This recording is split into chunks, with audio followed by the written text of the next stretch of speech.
Oke, Coach Yos. Oke, langsung. Ya. Ya.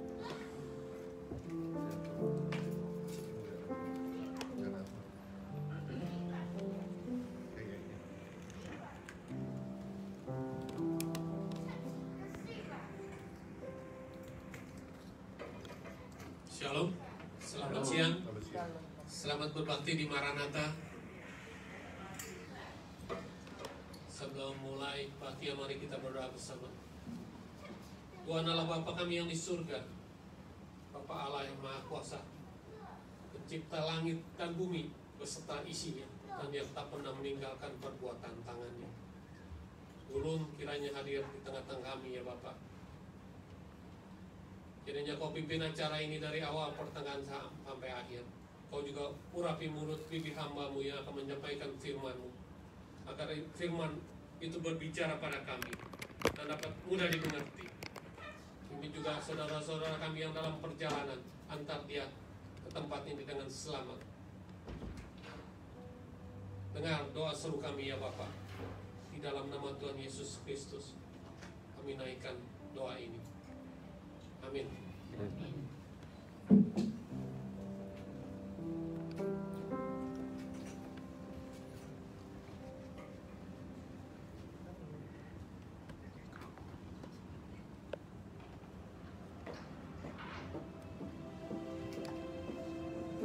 Good morning. Good afternoon. Maranatha family, welcome back di tempat ini ya, rumah Tuhan, rumah pujian, rumah penyembahan kita kepada Tuhan. Kalau seminggu yang telah lewat, Tuhan sudah tolong kita di dalam pekerjaan, di dalam kesehatan khususnya, dan kita ada bisa bernapas dengan seluruh anggota tubuh yang masih berfungsi dengan baik. Itu adalah harta yang tidak ternilai yang Tuhan berikan buat kita.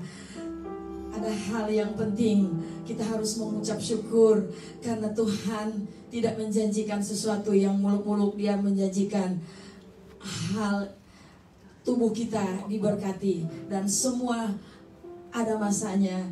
Waktu Dia ambil alih hidup kita, Dia akan tetap berjalan dan menyertai kita di dalam segala situasi apapun yang kita hadapi. Ada amin. Mari kita mau siapkan hati kita. Kita akan berikan pujian yang terbaik kepada Tuhan karena Dia terlalu baik dan teramat baik di dalam hidup kita. Pujian ini mengatakan, sampai akhir hidupku.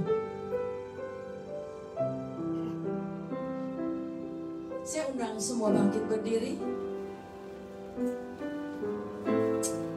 Yesus, haleluya. Mari katakan sama-sama, Bapa Engkau mengenalku. Bapa Engkau mengenalku lebih dari siapapun.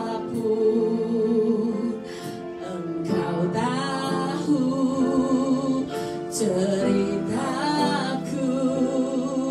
dan isi hatiku. Tak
ikuti panggilanmu, bukan setia sampai akhir hidupku. Bukan setia, bukan setia sampai akhir hidupku.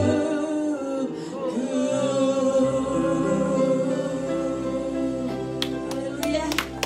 Suatu ungkapan, suatu janji kepada Tuhan bahwa kita akan mau setia mengikuti, mengiring Tuhan apapun yang terjadi di hidup ini. Musim tetap berganti, tapi Tuhan tidak pernah berubah dahulu sekarang sampai selama-lamanya. Silakan duduk.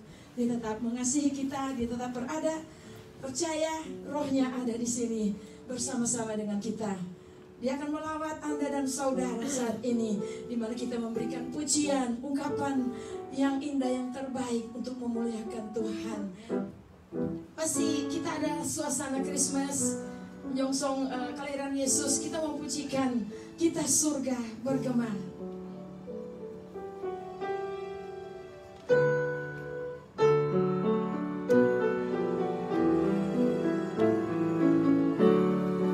Katakan muliakan. Muliakan Tuhan,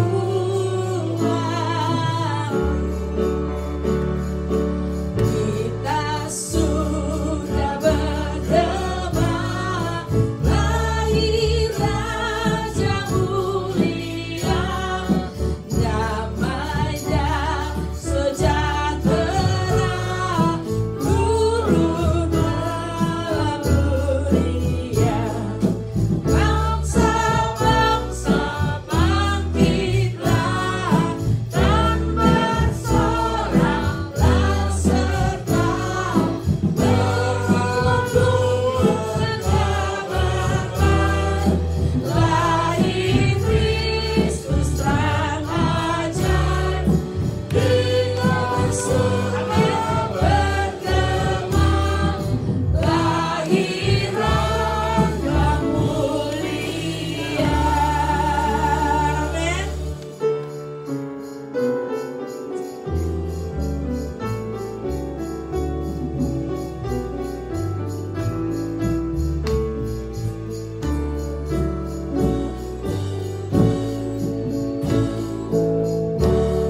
Katakan, dalam daging amin.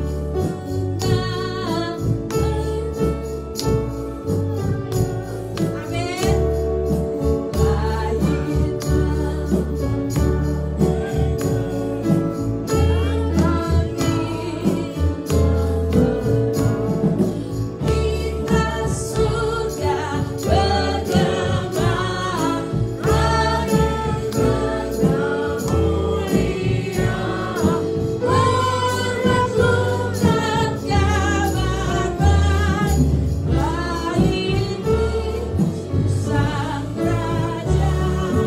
Kita sudah bergema, lahir Raja mulia.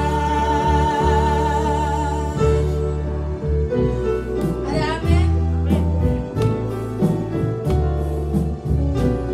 Katakan muliakan. Muliakan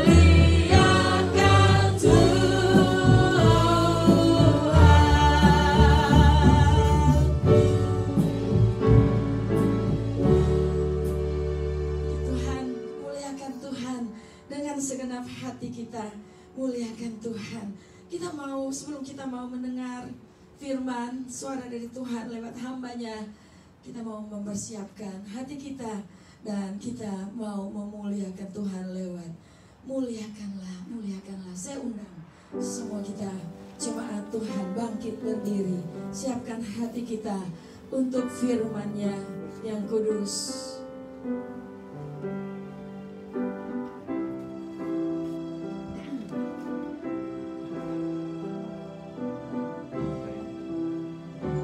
Mari sama-sama mengatakan,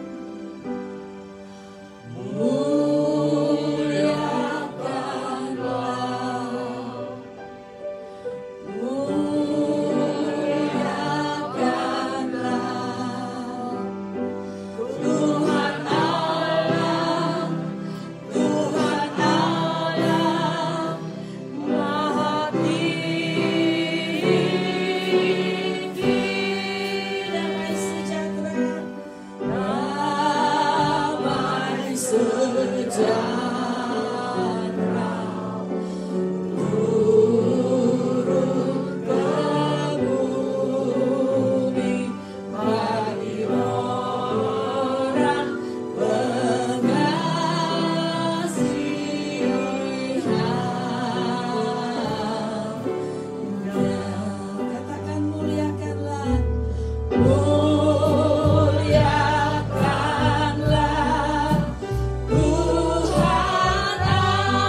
Mari kita berdoa.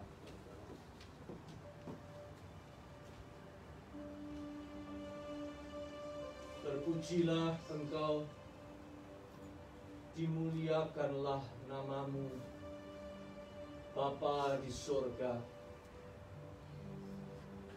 Ajaib dan besar Engkau, pencipta langit dan bumi. Segala kuasa ada di tanganmu. Terpujilah namamu. Engkau mengaruniakan kepada kami putra tunggalmu, memberi kami damai sejahtera, bahkan tinggal di dalam hati kami dalam damai yang kekal melalui Roh-Mu yang kudus. Ya Allah Tritunggal, terpuji namamu. Kami menyambut firman-Mu dengan hati yang tunduk dan memohon kekuatan untuk bisa memberi jawab kepada firman-Mu itu dengan benar. Di dalam nama Tuhan Yesus kami berdoa. Amin. Silakan duduk kembali.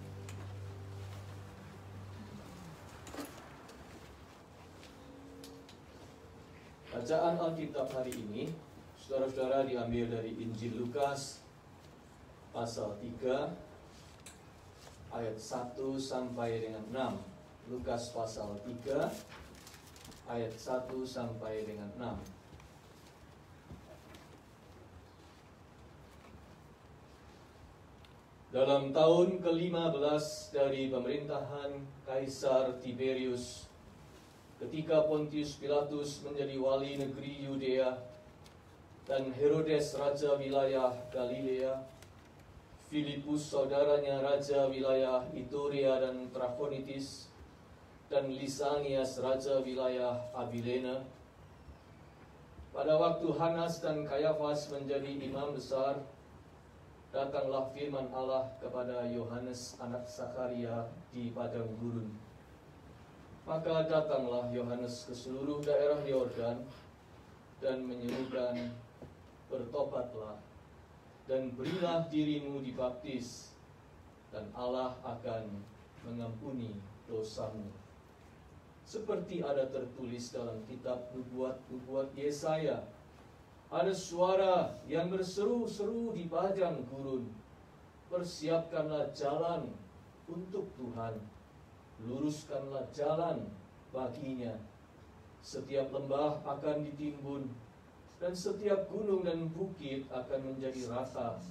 Yang berliku-liku akan diluruskan, yang berlekuk-lekuk akan diratakan, dan semua orang akan melihat keselamatan yang dari Tuhan.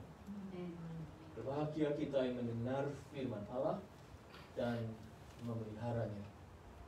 Maranatha. Tema kita hari ini adalah jalan kemurnian. Saudara sekalian, kalau Anda akan bertemu muka dengan orang penting atau orang yang sangat Anda kasihi dan sudah lama tidak berjumpa, apakah yang bakal Anda percantik dari diri Anda?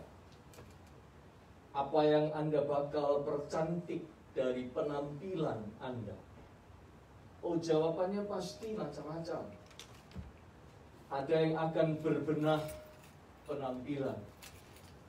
Busana yang terbaik Anda pilih untuk dipakai. Atau sepatu kebanggaan, model paling mutakhir. Rambut kita sisir rapi, apabila perlu pergi ke salon dulu. Bagaimana dengan wajah? Oh, jangan ditanya, itu yang paling utama. Jangan sampai wajah kita tampak kuyu, lesu, atau berkeringat seperti orang bangun tidur, dan sebagainya. Pokoknya wajah kita harus bersinar dan segar, make up yang terbaik menjadi pelengkap yang tidak bisa ditawar. Pokoknya Anda ingin muncul dengan penampilan terbaik karena Anda akan bertemu muka dengan orang penting atau orang yang Anda kasihi dan sudah lama tidak pernah jumpa.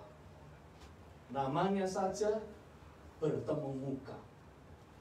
Jadi harus berpenampilan the best. Tetapi kalau pertanyaannya saya ganti. Perjumpaan itu bukan dengan manusia, tetapi dengan Tuhan. Apakah yang akan Anda percantik dari diri Anda? Kalau perjumpaan itu perjumpaan face to face dengan Tuhan, apakah yang bakal Anda percantik dari diri Anda? Apakah kita akan berbenah penampilan kita seperti yang tadi kita katakan? Rasa-rasanya bukan. Rasa-rasanya pertimbangan kita tidak sama lagi. Rasa-rasanya bukan penampilan yang terpenting. Sebab jauh di dalam hati kita tahu Tuhan tidak memandang dan Tuhan tidak mengutamakan penampilan kita. Istilahnya jual tampang di depan Tuhan itu percuma. Kagak laku. Kenapa? Karena Tuhan tidak memandang penampilan. Kalau begitu, apa yang dicari Tuhan dong? Apa yang diharapkan Tuhan ketika Dia berjumpa dengan kita pribadi masing-masing? Sosok Yohanes Pembaptis dalam bacaan kita memberitahu kita apa yang diharapkan oleh Tuhan itu dari kita kalau Dia berjumpa kita. Jawabnya adalah kemurnian atau kesejatian, purity. Itu yang Tuhan cari.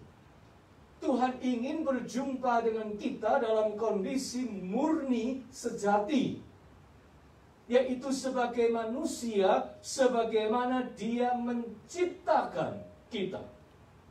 Manusia yang dicipta menurut rupa dan gambarnya, in His image.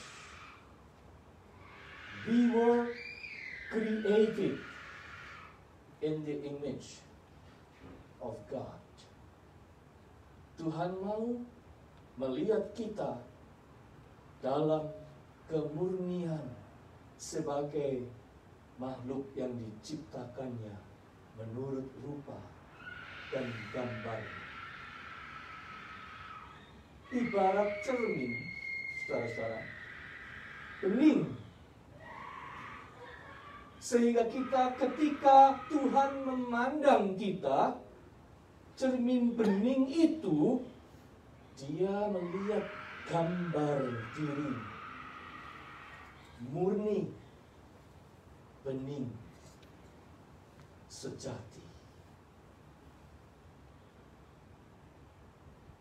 Mengapa? Mengapa Tuhan itu berharap untuk menjumpai kita yang murni?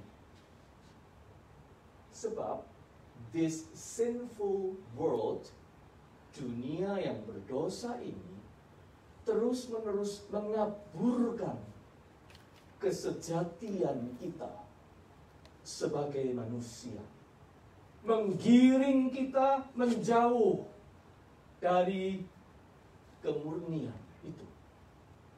Di dunia ini yang namanya kebeningan itu menghilang. dunia kita ini, kita banyak diajari, cara hidup yang menyimpang dari kesejatian itu. Sampai kita lupa bahwa kita ini manusia. Sampai kita tidak berperilaku lagi sebagaimana layaknya manusia.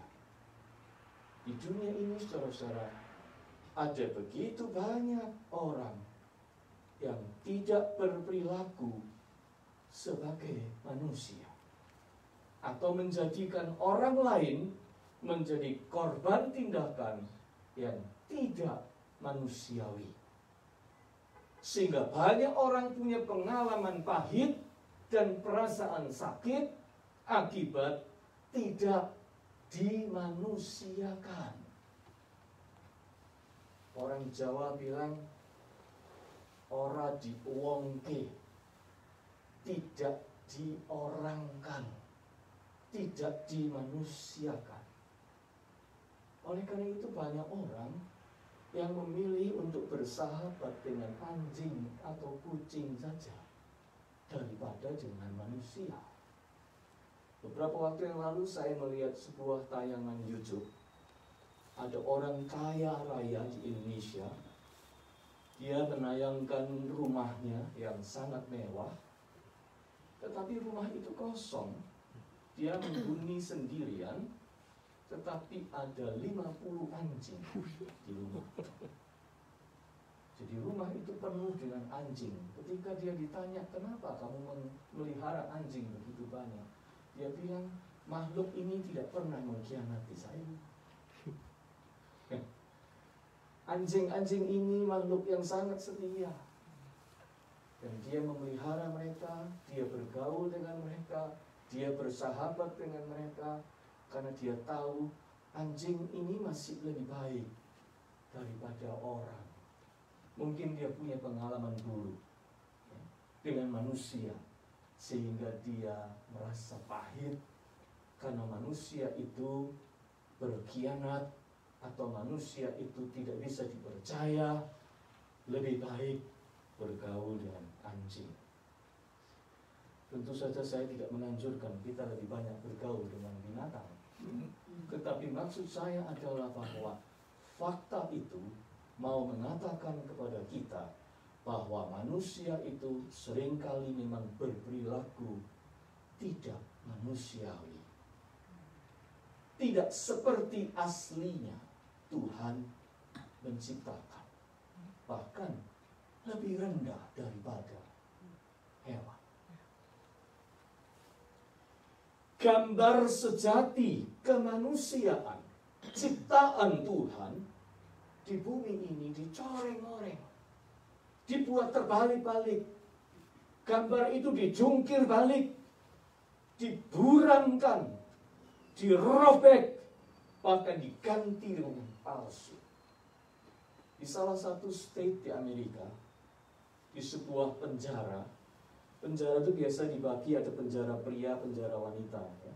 Kondisi penjara wanita itu biasanya sedikit lebih baik daripada kondisi penjara pria. Ada seorang pria mendeklar dirinya bahwa dia mengidentifikasi diri sebagai wanita. Nah, karena dia mengidentifikasi diri sebagai wanita, dia minta dipindah ke penjara wanita. Nah, karena dia mengatakan itu katanya haknya. Ya, di sini aneh ya. Orang bisa punya hak untuk mengatakan dia ini laki atau dia ini perempuan. Padahal yang menentukan, mendefinisikan kita laki atau perempuan itu adalah pencipta kita. Tapi di sini orang diberi hak untuk mengatakan itu. Akhirnya orang ini dipindahkan ke penjara wanita. Beberapa bulan kemudian, dia memperkosa orang yang di penjara wanita tentu saja. Saudara-saudara, seperti itulah dunia kita ini. Gambar asli kemanusiaan dijungkir balik luar biasa. Dirobek, digantikan dengan yang palsu. Di dunia ini, manusia dibuat berpihak pada kepalsuan, menyukai yang palsu, membayar mahal untuk sebuah kepalsuan, menghidupi kepalsuan. Dan unfortunately, teknologi maju mensupport itu. Sekalipun teknologi maju, itu juga membantu kita. Saya tidak mempersetankan teknologi, tetapi teknologi juga mensupport teknik manipulasi. Kita tahu itu. Contohnya foto. Foto sekarang ini mudah sekali dimanipulasi. Jadi kalau Anda lihat foto, jangan percaya 100% dulu bahwa itu asli. Sebab teknik manipulasinya sudah begitu banyak. Bukan cuma itu, wajah asli dioperasi. Wajah sudah bagus-bagus ciptaan Tuhan, diotak-atik, kotak-atik, apa saja dilakukan semua operasi untuk membuat yang asli pergi. Barang yang asli disusul produk tembakannya yang mirip sekali. Pokoknya di semua bidang terjadi ajang tiru-meniru, trik ini dan itu, manipulasi, dan propaganda. Akibatnya, yang namanya kemurnian, kesejatian, amat langka, jarang sekali. Lebih parahnya lagi adalah kalau sampai kemurnian rasa kemanusiaan ikutan menghilang. Rasa kekeluargaan diganti dengan persaingan dan perselisihan. Beberapa bulan yang lalu di Surabaya terjadi gempa ramai, konflik antara ayah dengan anak. Konflik itu konflik besar, diekspos media sosial di mana-mana, menjadi viral dan sangat memalukan. Padahal itu adalah orang tua kandung, ayah dengan anak. Yang namanya rasa kekeluargaan sudah menjadi kian tipis. Kesetiaan bertukar dengan pengkhianatan. Integriti, kejujuran dijual murah demi rezeki yang tidak halal. Kesederhanaan lenyap ditelan kesombongan. Persahabatan luntur. Alkitab berkata, kasih menjadi dingin. Manusia lupa pada kemanusiaannya. Dan kalau sudah begitu, bagaimana Tuhan tidak berduka? Bagaimana Tuhan tidak rindu untuk menjumpai kembali kita dalam kesejatian kita? Karena yang sejati itu sudah dikaburkan begitu rupa.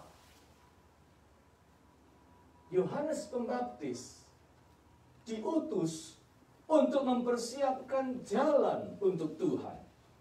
Mempersiapkan umat yang layak bagi Tuhan. Yohanes memberitahu kita jalan apa yang ditempuh Tuhan untuk menyiapkan umat yang layak baginya, yang menyambut kedatangannya.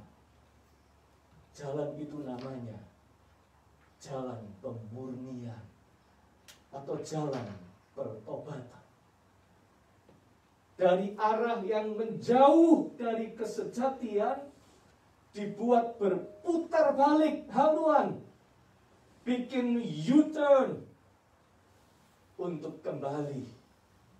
Itu artinya dimurnikan, diluruskan kembali dari kebengkokan, dimurnikan dari kepalsuan, dimanusiakan kembali. Ucapan Nabi Yesaya tepat sekali. Seperti ada tertulis, ada suara yang berseru-seru di padang gurun, persiapkanlah jalan untuk Tuhan, luruskanlah jalan baginya, setiap lembah akan ditimbun, setiap gunung dan bukit akan menjadi rata, yang berliku-liku akan diluruskan, yang berlekuk-lekuk akan diratakan. Jalan Tuhan menjumpai kita adalah jalan pemurnian, mengembalikan kita kepada yang asli, sejati. Bagaimana caranya? Bagaimana cara Tuhan memurnikan kita? Ada 3 hal, saudara. Pertama, melalui pengajaran, melalui firman. Pemazmur berkata begini, titah Tuhan itu tepat, menyukakan hati. Perintah Tuhan itu murni, membuat mata bercahaya. Yohanes Pembaptis mengajar, menyuarakan pesan Tuhan, mengabarkan firman. Dan nantinya, itu juga yang dilakukan Yesus, bukan? Mengajar, dan terus mengajar. Selanjutnya, nanti waktu gereja berdiri di hari Pentakosta, para rasul juga menjalankan tugas utama, yaitu apa? Mengajar dan mengajar. Pengajaran Tuhan itu seperti air yang memurnikan. Itu sebabnya sesudah menerima pengajaran Yohanes, orang banyak itu dibaptis. Sebuah simbol pemurnian hati.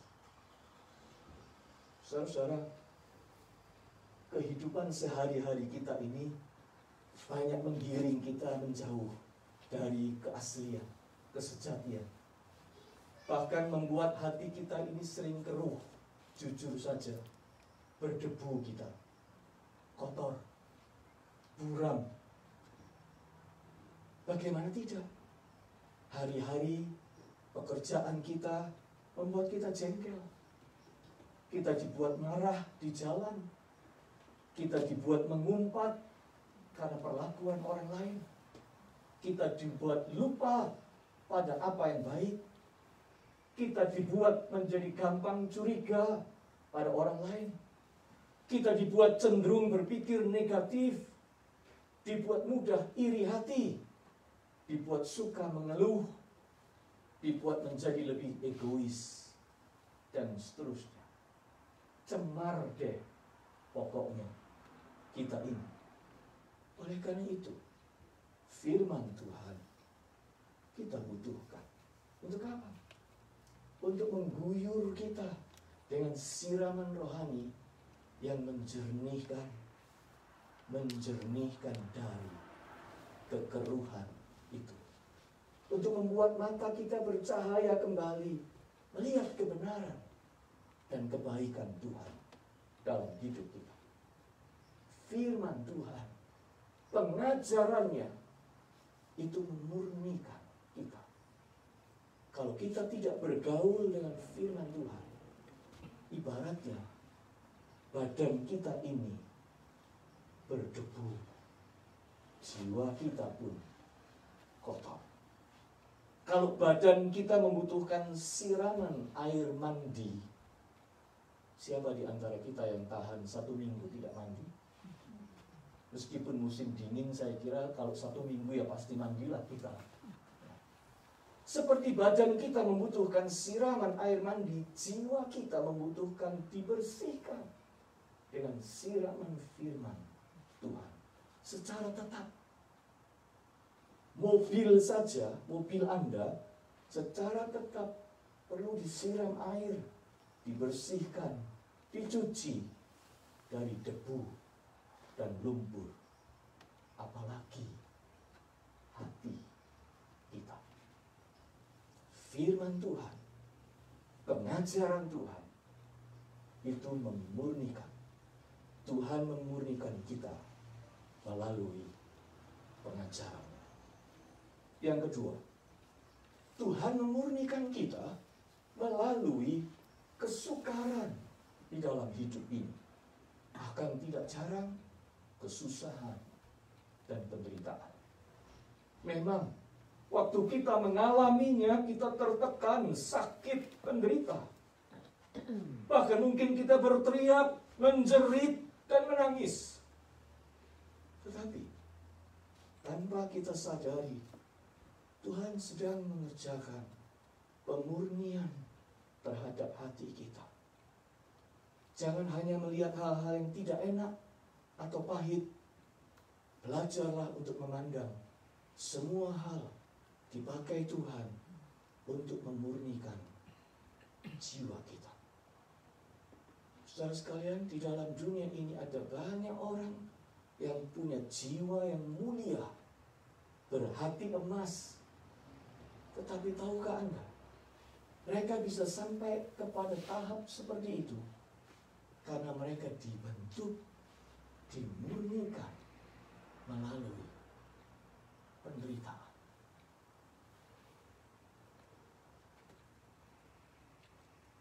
Saya punya paman, sekarang sudah meninggal. Dia seorang penggemar barang-barang antik. Koleksi barang-barang antiknya di rumahnya banyak sekali. Sewaktu kecil, saya pernah tinggal serumah dengan beliau. Dan secara rutin, saya selalu melihat dia menggosok benda-benda koleksinya itu dengan abu gosok yang berwarna abu-abu kehitaman, kotor. Ya kayak abu lah, Anda tahu. Waktu barang-barang itu dilumurinya dengan abu, barang-barang itu menjadi jelek banget, kotor, serba hitam. Tetapi setelah digosoknya terus dengan abu itu, dan kemudian dia berganti dengan lap yang bersih, dia gosok lagi, akhirnya barang-barang antik itu menjadi mengkilap, berkilau, memantulkan cahaya. Warna kuningnya, warna peraknya, sungguh-sungguh mengkilap, menyala. Sesudah digosok dengan abu gosok hitam itu.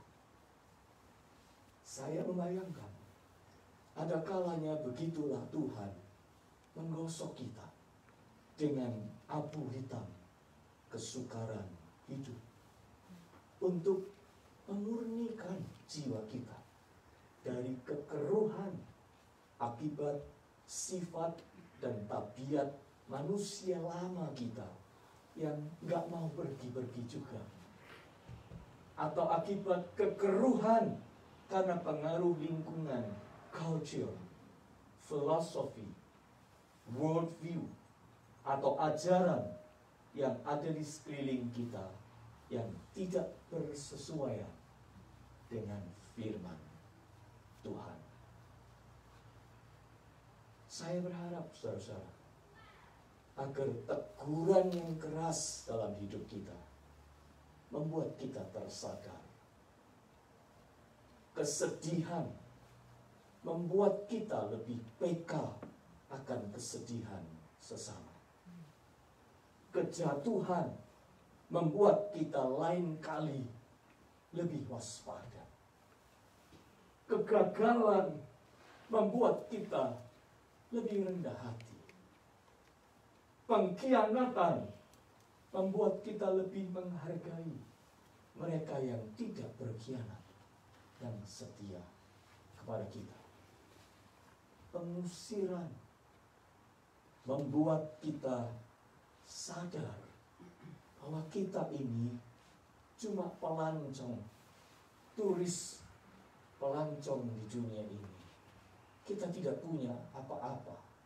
Kita datang tanpa apa-apa. Kita juga akan pergi tanpa membawa apa-apa. Hal-hal yang paling buruk pun dipakai Tuhan untuk memurnikan kita. Perasaan terluka itu mengingatkan kita bahwa kita ini manusia, bukan superhero. Oleh karena itu, jangan membebani diri dengan tuntutan yang berlebihan. Anda dan saya manusia biasa. Kita bisa terluka karena kita manusia. Ada kalanya Tuhan mengizinkan jiwa kita terluka supaya kita sadar kita itu manusia. Kita membutuhkan Tuhan. Kita bukan superhero. Saudara-saudara, kita adalah manusia. Kita bukan animal, tetapi kita juga bukan God. Kita bukan binatang, tetapi kita juga bukan Allah. Kita manusia yang punya kelebihan, tapi sekaligus punya kekurangan. Kita bisa tangguh, tapi kita juga bisa rapuh. Menjadi manusia itu artinya mau menolong, tapi juga bersedia ditolong. Menjadi manusia itu artinya kita bisa membuka kedua tangan untuk menyalurkan pemberian, tetapi kita juga bisa mengulurkan tangan untuk menerima pemberian. Ada waktunya kita memberi, dan ada waktunya kita menerima. Ada waktunya orang lain membutuhkan kita. Ada waktunya kita membutuhkan orang lain. Gak usah gengsi. Kita ini manusia. Aslinya kita memang manusia. Kesukaran dan penderitaan hidup seringkali memurnikan jiwa kita supaya kita tetap kembali menjadi manusia. Yang ketiga, saudara-saudara, Tuhan memurnikan selain melalui pengajaran dan melalui kesukaran. Yang ketiga, Dia memurnikan kita melalui perbuatan baik. Perbuatan baik kita memang tidak menyelamatkan. Yang menyelamatkan adalah anugerah Tuhan. Tapi perbuatan baik itu penting untuk kita di dalam dunia ini. Kalau kita berbuat baik, sebenarnya kita sedang berbuat kebaikan kepada siapa? Kepada diri sendiri. Itu prinsip Alkitab. Bacalah kitab Amsal. Kalau Anda bermurah hati, berbuat baik, Anda sedang bermurah hati kepada dirimu sendiri. Karena pada saat yang sama, ketika kita berbuat kebaikan, hati kita dimurnikan oleh perbuatan itu. Sekaligus jiwa kita dimerdekakan dari egoisme, diasah untuk menjadi lebih tajam, dibuat lebih berdaya guna untuk berbuat kebaikan. Kalau perbuatan baik kita lakukan dengan tulus, perbuatan baik itu akan memberkati pelakunya sendiri. Perhatikanlah. Orang yang bisa menolong seseorang keluar dari kesusahan, tanyalah, hatinya pasti plong. Hatinya pasti lega. Hatinya pasti bahagia. Seperti orang sedang dibersihkan dari kerak-kerak kesusahannya sendiri. Tuhan itu memakai perbuatan baik yang kita lakukan, selain memberkati orang lain, juga membersihkan jiwa kita sendiri. Kita ini dimurnikan oleh perbuatan baik. Beberapa waktu yang lalu, saudara, anak saya yang pertama, putra saya, sedang melakukan sesuatu kebaikan kepada temannya. Agak lumayan berisiko. Sehingga saya sebagai orang tua agak cemas.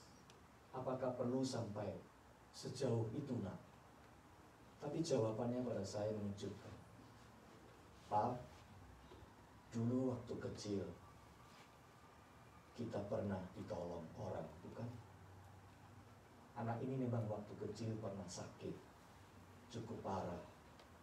Dan kami menerima banyak pertolongan dan kebaikan orang.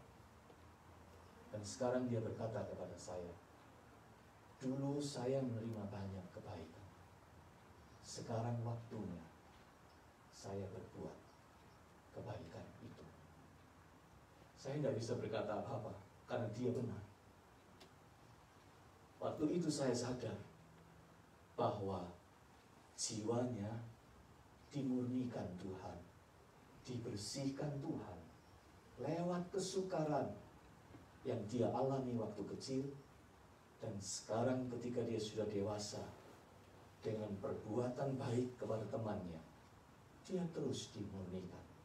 Saya hanya bisa berkata kepada Tuhan, terima kasih Tuhan, Engkau memurnikan hati anak ini. Saya ayahnya ditegur oleh dia untuk menyadari bahwa Tuhan itu sedang memurnikan kita semua kalau kita berbuat kebaikan. Ada sebuah kutipan bagus berbunyi begini, doing good to others is not a duty, it is a joy, for it increases your own health and happiness. Berbuat baik itu bukanlah sebuah kewajiban, melainkan sukacita, karena itu akan menambah kesehatan dan kebahagiaan sendiri. Saudara sekalian, kalau Anda berbuat kebaikan atau melayani kepentingan orang lain atau orang banyak, katakanlah kepada diri sendiri, aku sedang mengasihi diriku sendiri, karena aku sedang memberi ruang seluas-luasnya bagi Tuhan untuk memurnikan jiwaku. Ya, jiwaku sedang dimurnikannya ketika aku berbuat kebaikan. Oleh karena itu, saudara-saudara, tetaplah rutin memandikan jiwa dengan firman Allah. Sebab satu, Tuhan memurnikan kita dengan pengajarannya. Jangan jauh dari firman-Nya. Dua, petiklah manfaat dari semua kesukaran hidup yang Tuhan izinkan terjadi. Karena itu memurnikan kita. Dua, Tuhan itu memurnikan kita melalui kesukaran hidup. Dia membuat hati kita lebih berkilau ketika diabu gosoki oleh kesukaran hidup. Yang ketiga, teruslah berbuat baik, teruslah melayani, teruslah melakukan hal-hal yang doing good job, good works. Sebab melalui semua itu, kita sedang terus dimurnikan Tuhan, disiapkan menjadi umat yang layak untuk berjumpa muka dengan Tuhan kita. Supaya pada waktu Tuhan menjumpai Anda dan saya muka dengan muka, waktu itu dalam kebeningan Tuhan melihat pantulan kemuliaan dari wajah-Nya sendiri memantul melalui kita. Sebab memang kita semua ini diciptakan menurut gambar dan rupa Tuhan. Selamat memasuki Minggu Advent yang keempat menjelang Natal. Amin.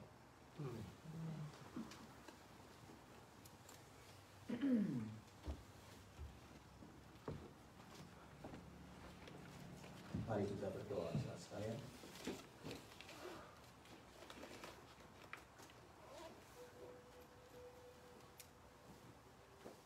Kami mengarahkan hati kepadamu, ya Bapa. Bapa yang mulia dan ajaib, Bapa yang menciptakan kami segambar dengan diri-Mu, dan Bapa yang rindu melihat pantulan wajah kemuliaan-Mu terpantul melalui hati kami yang bening, hati yang dimurnikan.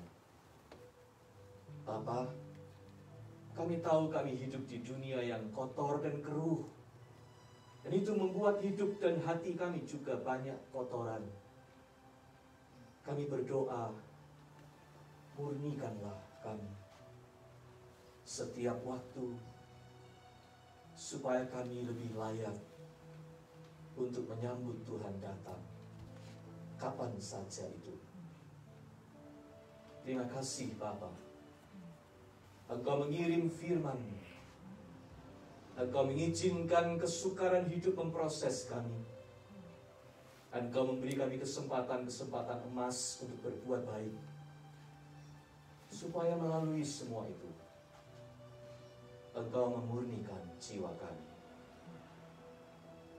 Terima kasih Bapa.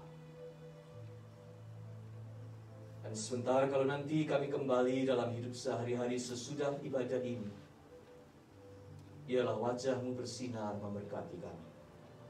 Saya undang jemaat untuk bangkit berdiri. Arahkan hatimu kepada Tuhan, dan hiduplah dengan rasa syukur, dengan hati yang bening, dan carilah Tuhan dan wajah-Nya dimanapun Anda berada. Dan kiranya tangan Tuhan tertumpang atasmu dan memberkati engkau. Tuhan memberkati engkau dan melindungi engkau. Tuhan menyinari engkau dengan wajah-Nya dan memberi engkau kasih karunia. Tuhan menghadapkan wajah-Nya kepadamu dan memberi engkau damai sejahtera. Maranatha. Amin. Amin. Silakan.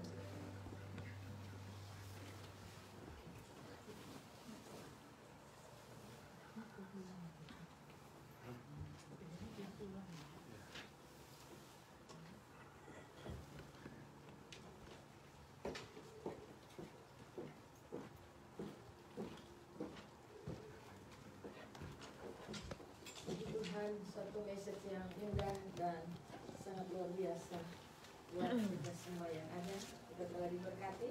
Terima kasih buat Pastor Titi. Dan tiba saat kita mau offering, dan saya undang doa offering buat Kohandi.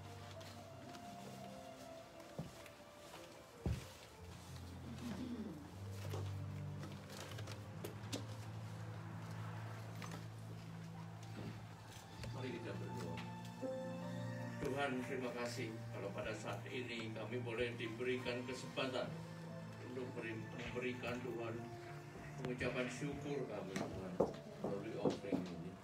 Tuhan, kami percaya Tuhan, memang ini bukan yang terbanyak atau yang tersedikit Tuhan, tapi kami belajar untuk memberi dengan kerelaan hati, dan terlebih Tuhan untuk memberi karena Engkau telah mengasihi kami, memberikan berkat kami tiap-tiap hari, tiap-tiap saat.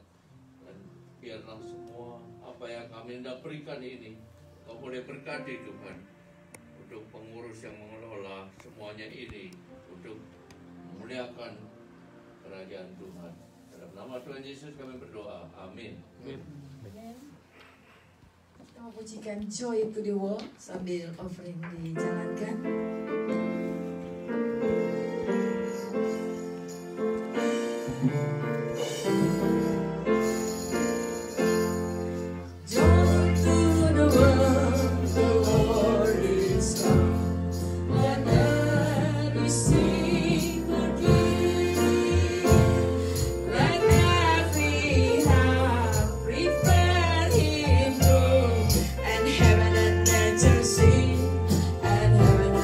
Just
Sebelum pengumuman, kita mari sama-sama diberi kesempatan untuk menaikkan doa-doa kita dan doa syafaat. Mari sesuatu kita mulai.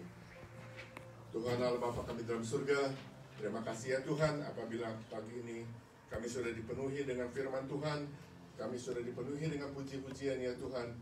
Biarlah kiranya pujian dan firman Tuhan ini ya Tuhan sungguh memimpin kami, sungguh menuntun kami dan mengingatkan kami bahwa kami perlu dimurnikan ya Tuhan. Terima kasih ya Tuhan untuk pemurnian daripadamu ya Tuhan. Tuhan kami juga pagi ini akan membawa seseorang kami yang lemah tubuh ya Tuhan. Tuhan kami ingat Ibu Shirley, kami ingat Liani, dan kami ingat Kohandi ya Tuhan. Mereka ya Tuhan bukan dengan kekuatan datang pada pagi ini, tetapi dengan di tengah kelemahan ya Tuhan, dia mau datang kepada Tuhan, masih menyanggupkan untuk bertemu dengan Tuhan, berkumpul dengan kami ya Tuhan. Tuhan kami bersyukur, Tuhan memelihara ya Tuhan. Tuhan biar rakyat mereka kembali ke rumahnya dengan suatu kekuatan, dengan sukacita yang besar, bahwa dia memandang pada Tuhan, Tuhan yang begitu mengasihinya, dan Tuhan yang sedang merajut mereka ya Tuhan, dan merajut kami semua ya Tuhan yang ada pada pagi ini.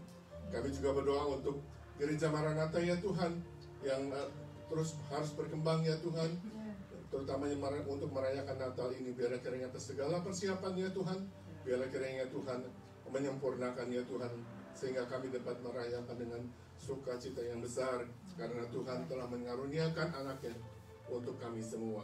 Terima kasih ya Tuhan juga untuk gereja besar ya Tuhan, Gereja Betani yang telah memberi kesempatan kepada kami untuk berbakti ya Tuhan. Pelihara ya Tuhan gereja ini, biar kiranya gereja ini juga menjadi pelita yang besar di tengah dunia ini. Terima kasih ya Tuhan, dengan doa kami yang kami panjatkan semua hanya di dalam nama Tuhan kami Yesus Kristus, Tuhan yang besar dan Tuhan yang sanggup. Amin. Amin. Pengumuman dari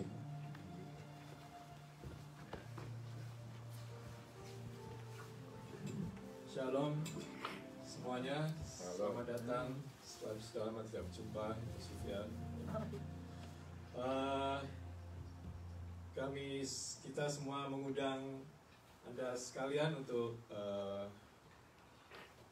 datang mengikuti acara Natal bersama minggu depan, hari Sabtu ya, hari Sabtu pas tanggal 25 kita mulai jam 4 sore.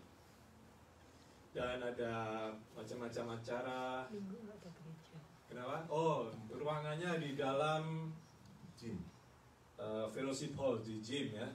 Jadi on-site dan juga live streaming, dan juga ada kuis berhadiah. Jadi jangan lewatkan.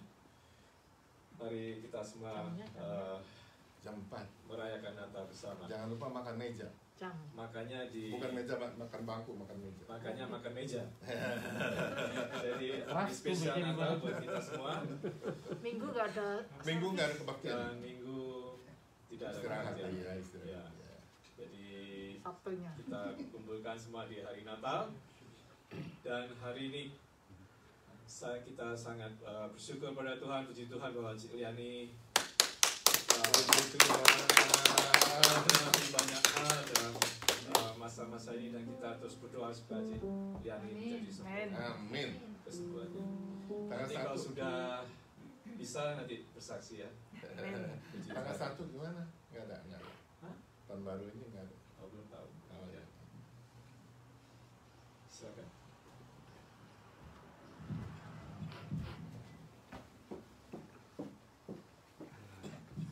Tuhan, kita sudah diberkati oleh ibadah ini. Amin. Kita akan tutup ibadah, dan semua saya undang jemaat Tuhan bangkit berdiri. Kita akan pujikan Maranatha, Maranatha, Tuhan datanglah.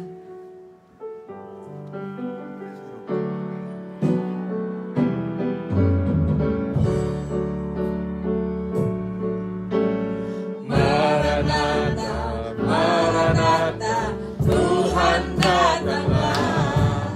Persiapkanlah dirimu, sambut kedatangannya.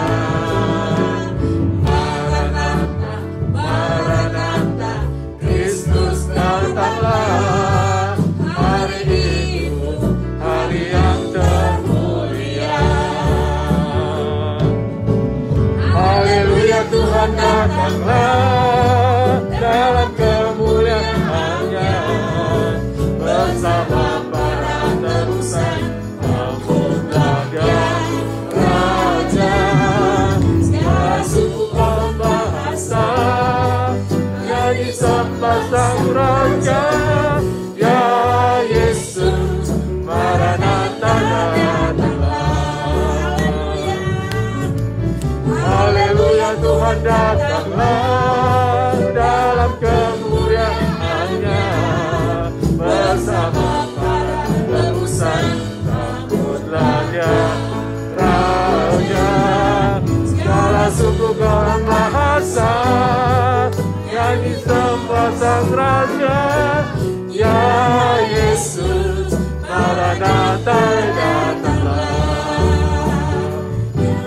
Ya Yesus, Maranatha datanglah.